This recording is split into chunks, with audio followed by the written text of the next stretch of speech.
What's up, Kia 2 Technical? I'm back again with another video.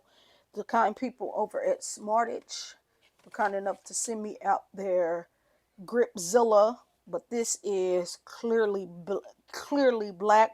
I like what they did with this. They sent me this over on my iPhone 15 Pro Max, and I have been enjoying it on my iPhone 15 Pro Max, and I'm glad they were kind enough to send it to me over on my 16 Pro Max. But what's so great about this one is that it has a clear back with MagSafe capability, but you do not lose the grip of it, and that is why they're calling this the GRIPZILLA. I love this case. I love the way this case looks and feels. So pretty much you get your power button, nice and clicky, as you can see.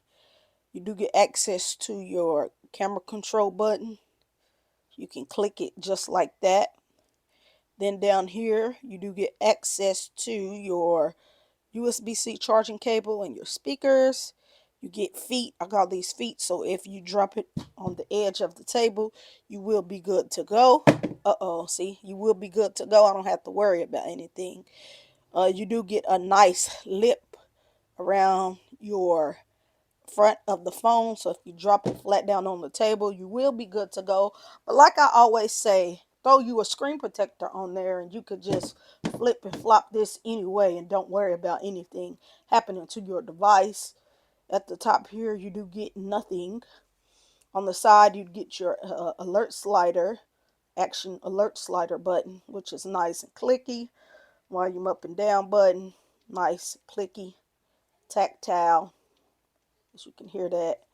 On the back here you do get your MagSafe capability, as you can see.